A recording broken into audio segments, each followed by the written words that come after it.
दोस्तों, मैं जो शेयर करने जा रहा हूं उस पर पूरा ध्यान दें। यदि आपने खुद को उस तरह का व्यक्ति बनते हुए पाया है जो जागते ही साइडे रूप से अपना फोन पकड़ लेता है, स्क्रॉल करने के कुछ घंटों बाद भूख महसूस करता है, खाता है, आलसी हो जाता है, झपकी लेता है, उठता है, रील्स के माध्यम से स्क्रॉल करना शुरू कर देता है और अटेंशन सीकिंग करने वाली सामग्री से विलुप्त हो जाता है, अब मेरी बात सुनने का समय आ गया है। मैं यहां सिर्फ एक और सेल्फ इंप्रूवमेंट के वीडियो बनाने के लिए नहीं हूं। मैं 21 साल का लड़का हूं जो इन रोजमर्रा के संघर्षों से जूझ रहा है। दिन बीतते हैं, लेकिन सबसे अच्छी बात यह है कि इन मुद्दों का समाधान मिलने की उम्मीद है।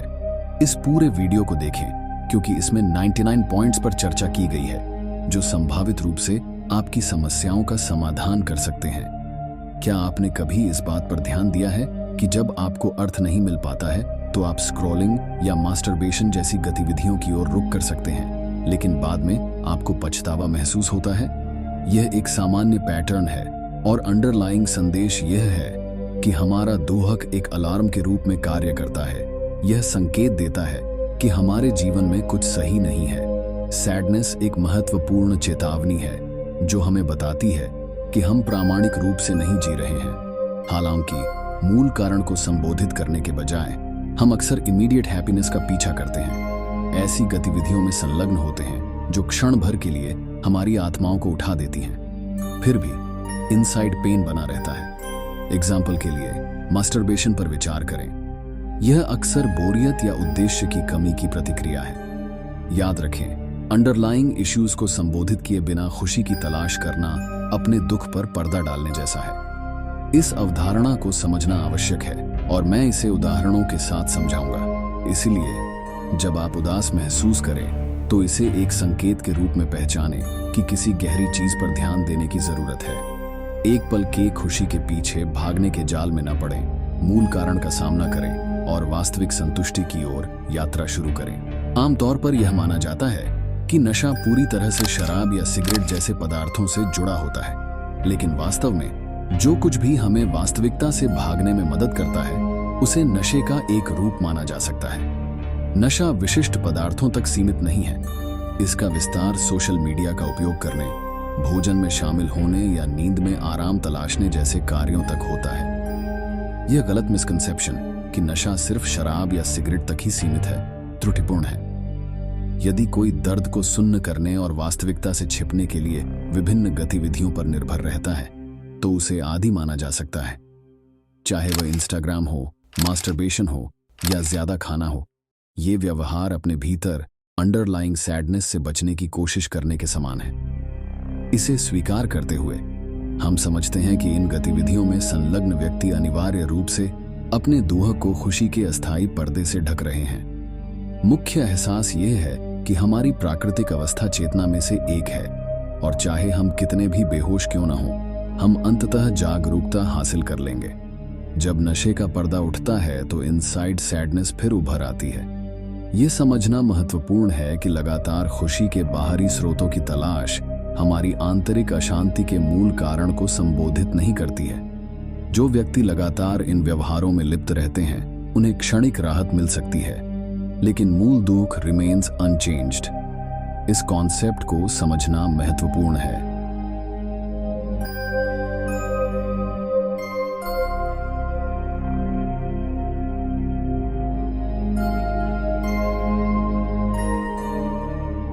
यदि आप स्वीकार करते हैं कि आपके कार्य आपकी आंतरिक अशांति से बचने का प्रयास है, तो आप एक वास्तविक समाधान खोजने की दिशा में आगे बढ़ सकते हैं। खुशी की तलाश और फिर दुख के आगे घुटने टेकने का चक्र तभी टूट सकता है जब आप अंडरलाइंग सैडनेस का सामना करेंगे और उनका समाधान करेंगे, जिससे आप लगातार नशे के जाल से मुक्त हो सकेंगे। दुख का डर अक्सर हमें तुरंत खुशी की तलाश में ले जाता है, लेकिन अगर हम वास्तव में दुख से मुक्ति चाहते हैं तो हमें दुख के डर का सामना करना होगा और उस पर काबू पाना होगा। अपने आप को एक प्रेशर कुकर के रूप में कल्पना करें जिसके अंदर भावनाएं उमड़ रही हैं। जिस तरह बहुत जल्दी दबाव छोड़ने से दालें ठीक से नहीं पक पाती, उसी तरह तुरंत खुशी या नशा करना आपके आंतरिक संघर्षों के प्रामाणिक प्रसंस्करण में बाधा डालता है।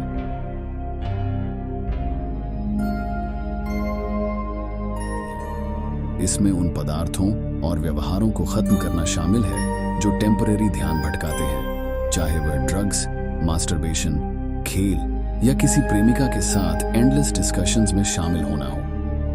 इन गतिविधियों को रोककर आप अपने इंटरनल प्रेशर से बचने के चक्र को एस्केप करते हैं। इसे उस मोमेंट के रूप में समझें जब असली खेल शुरू होता है। शुरुआत में यह चैलेंजिंग हो सकता है और आपको दोस्तों से कॉल आ सकती है और आपसे अपनी सामान्य आदतों में शामिल होने का आग्रह किया जा सकता है। हालांकि यह समझना महत्वपूर्ण है कि सच्ची प्रेरणा बाहरी स्रोतों से नहीं आती है। इस दुनिया में कोई भी आपको पूरे दिन पड़े रहने और निराशा के विचारों की सुस्ती से मुक्त होने के लिए प्रेरित नहीं कर सकता है। ऐसी सिचुएशन में फंसे लोगों के लिए संदेश स्पष्ट है। जिस दिन आपको बाहरी प्रेरणा की आवश्यकता नहीं रह जाएगी, वही दिन है जब आप वास्तव में अपने जीवन की कमान संभालेंगे। किसी व्यक्ति या वस्तु द्वारा आपके नीचे आग जलाने की प्रतीक्षा करने के बजाय अपने भीतर चिंगारी प्रज्वलित करें। जब आपकी खुद की प्रेरणा प्रेरक शक्ति हो, तो आपको आगे बढ़ने के लिए बाहरी सत्यपन की आवश्यकता नहीं होगी। चैलेंज इस फैक्ट में निहित है कि जब आपके भीतर आग जलने लगती है, तो ऐसा महसूस होता है कि आप पानी में कूदने के लिए मजबूर हैं। मैं जिन पदार्थों और डिस्ट्रैक्शंस पर चर्चा कर रहा हूँ, नशीले पदार्थ, पलायनवाद, ये उस पानी की तरह है जिसमें आप कूदते हैं। जब टेम्परेरी नशा या नशा उतर जाता है, तो दर्द फिर से उभर आता है और आपको राहत के लिए वापस पानी में गोता लगाने के लिए प्रेरित करता है। इस पर विचार करो। जब नशे के आदी व्यक्ति को इसका सॉल्यूशन नहीं मिल पाता है, तो वे तीव्र बेचैनी से पीड़ित होते हैं। यही प्रिंसिपल आप पर भी लागू होता है। जब आप इन सभी डिस्ट्रैक्शंस को रोकने का निर्णय लेते हैं, तो शुरू में यह एक असहनीय लालसा की तरह महसूस हो सकता है, जिससे आप हर पल रोने और पीड़ा महसूस करने लगते हैं। यह उस नशे के आदी व्यक्ति के त्याग से गुजरने के समान है। हालांकि याद रखें कि यह चाहत अंत नहीं है, यह एक प्रक्रिया है। समय के साथ यह चाहत एक शक्तिशाली शक्ति में बदल जाती है, जो आपको अपना जीवन बदलने की शक्ति प्रदान करती है। आप अपनी वर्तमान स्थिति पर सवाल उठाना शुरू कर देंगे, यह महसूस करते हुए कि आप जहां हैं वह जगह नहीं है जहां आप होना चाहते हैं। यह एहसास भीतर की आग की तरह आपको कार्रवाई करने के लिए प्रेरित करता है। आइए एक सादृश्य पर विचार करें। केवल एक निकास वाले कमरे में बंद होने की कल्पना करें। सामने शराब की बोतल रखी है। अब आपके पास दो विकल्प हैं। विकल्प एक यह है कि आप शराब पी लें, बेहोश हो जाएं और पूरे कमरे में आग लगने दें, जिससे आपकी मृत्यु हो जाएगी। इससे थोड़ी चोट लग सकती है, लेकिन बच निकलने की गारंटी नहीं है। दूसरी ओर विकल्प 2 में शराब की बोतल को तुरंत तोड़ना, नशे में होने का विकल्प हटाना और आपको कमरे से बाहर निकलने का रास्ता खोजने के लिए मजबूर करना शामिल है। संक्षेप में, विकर्षणों में सांत्वना खोजने के बजाय अपने भीतर की आग का सामना करना वास्तविक परिवर्तन की कुंजी है। यह परिहार की अस्थायी राहत के स्थान पर विकास की असुविधा को चुनने के बारे में है। आपके भीतर की आग की गर्मी कमरे से बाहर निकलने का रास्ता खोजने के लिए प्रेरक शक्ति बन जाती है। उस पल में विकल्प स्पष्ट है। वहां पड़े रहने की पीड़ा सहें या उस रास्ते के लिए प्रयास करें जो स्वतंत्रता की ओर ले जाए, या यदि बाकी सब विफल हो जाए तो एक सम्मानजनक मौत। गर्व है कि आपने बचने के लिए हर संभव ताकत लगाई। यह रवैया आपके जीवन में क्रांति लाने के लिए महत्वपूर्ण है। बिंदु संख्या 4 पर आगे बढ़ते हुए, खुशी को समझना सर्वोपरि है। खुशियां 2 प्रकार की होती हैं। आसानी से प्राप्त होने वाली खुशियां, जैसे भोजन, नींद, सोशल मीडिया भोग और क्षणिक खुशियां, और अधिक गहरी खुशी जिसके लिए कड़ी मेहनत और उपलब्धि की आवश्यकता होती है, जैसे सफलता, स्थिति और सम्मान। यह महसूस करना महत्वपूर्ण है कि छोटी और आसान खुशियां, जो आमतौर पर हमारी उम्र के व्यक्तियों द्वारा अपनाई जाती है, आंतरिक दर्द को कम नहीं कर सकती हैं। गलतफहमी यह है कि भौतिक सफलता जैसी महत्वपूर्ण खुशी प्राप्त करने से आंतरिक संघर्ष स्वतः ही मिट जाएगा। मैं अवलोकन से बोलता हूँ। मैंने 10वीं कक्षा के दिनों में लोगों को नए फोन, कार या बाइक जैसी चीजों के लिए उत्सुकता और प्राप्ति को करीब से देखा है। प्रारंभ में ये अधिग्रहण खुशी के स्रोत की तरह लग सकते हैं, लेकिन समय के साथ उन पर धूल जम जाती है और प्रारंभिक प्रसन्नता फीकी पड़ जाती है। मैं यह सुझाव नहीं दे रहा हूं कि ऐसी गतिविधियां अनावश्यक हैं, बल्कि ये समझना आवश्यक है कि वे अकेले आंतरिक अशांति का समाधान नहीं करेंगे। यदि आप अपने दर्द को सुन्न करने के लिए इन गतिविधियों में लगे हुए हैं तो राहत अस्थायी है। जब तक आप मूल कारण का पता नहीं लगाएंगे, दर्द फिर से उभर आएगा। यह एहसास भौतिक संपत्ति और अस्थायी सुखों के माध्यम से खुशी खोजने के चक्र को तोड़ने की कुंजी है। खुशी चाहे छोटी हो या बड़ी, अकेले सुख भोगने से भीतर का दर्द कम नहीं होगा।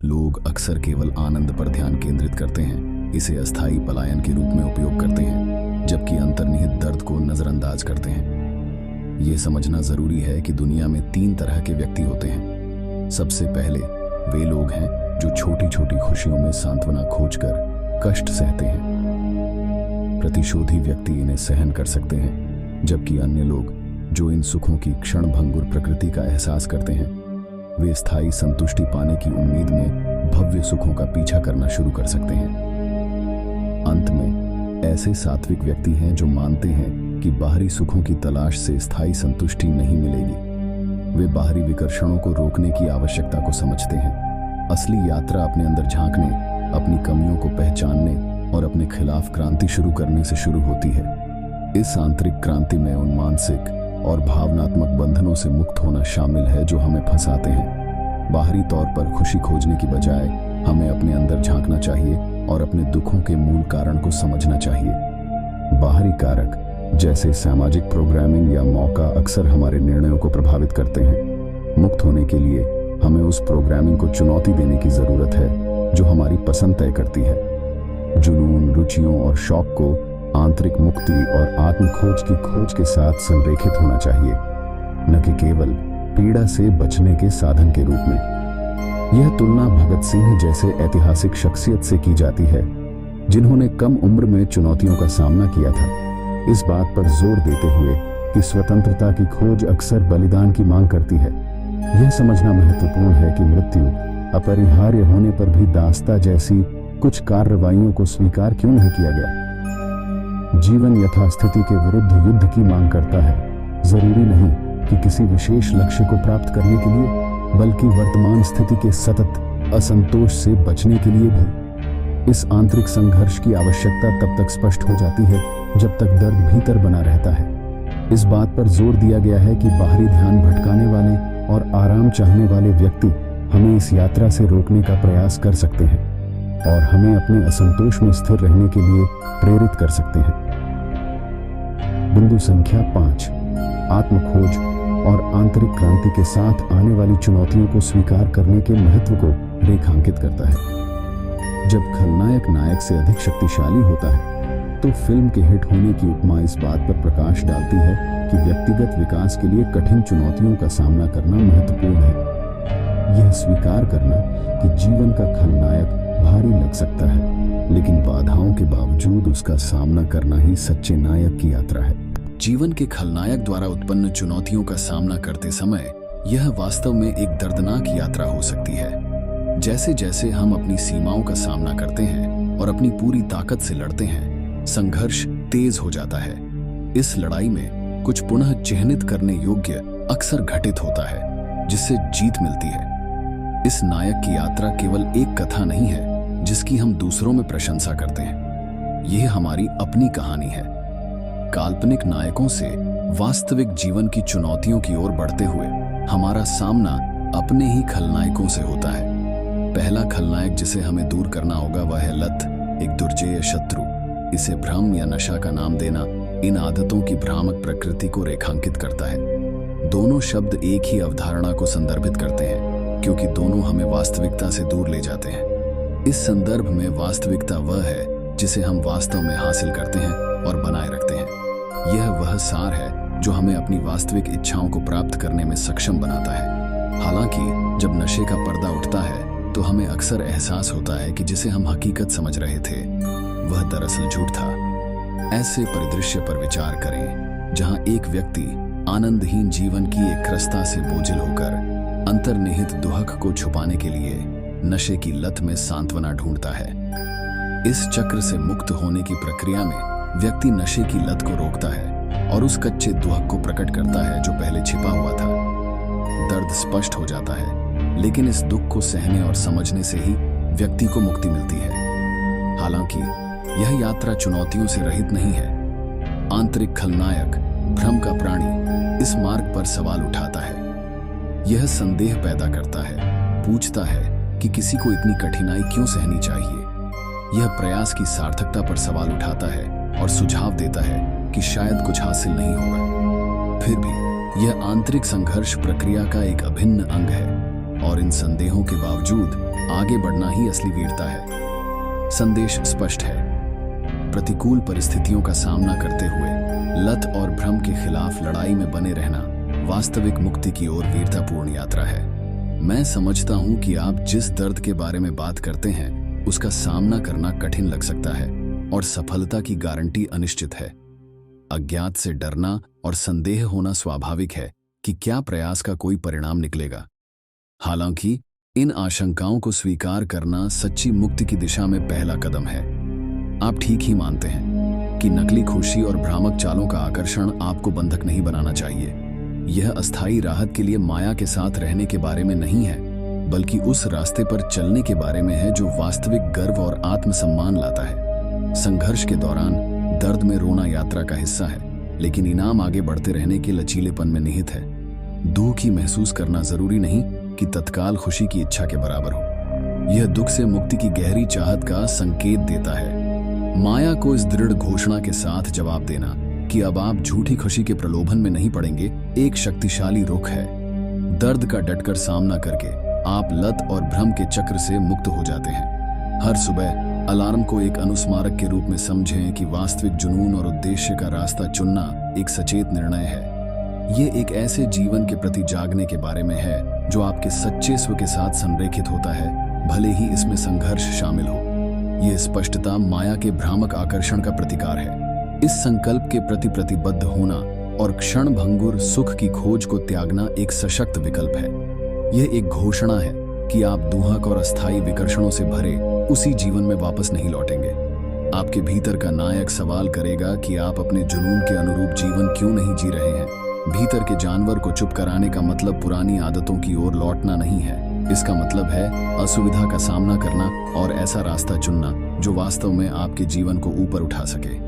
यह उन आंतरिक बंधनों को तोड़ने की यात्रा है जिन्होंने आपको बांध रखा है। नशे का सहारा लिए बिना चुनौतियों का सामना करना ही सच्चे परिवर्तन की कुंजी है। अगले वीडियो में आप देखेंगे कि विकर्षणों को दूर करके बनाई गई खाली जगह का उपयोग कैसे किया जाए।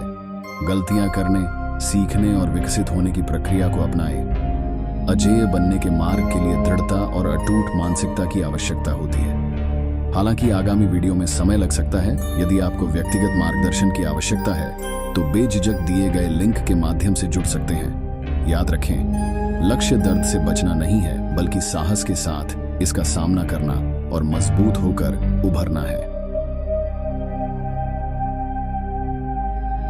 Thank you for watching the video. यदि आपने इस वीडियो से कुछ भी सीखा है तो सब्सक्राइब और बेल बटन क्यों प्रेस करें। यह आपके लिए फ्री है, लेकिन यह हमारे लिए बहुत हेल्प होता है। Let's join our hands to develop the nation together. My country, my pride.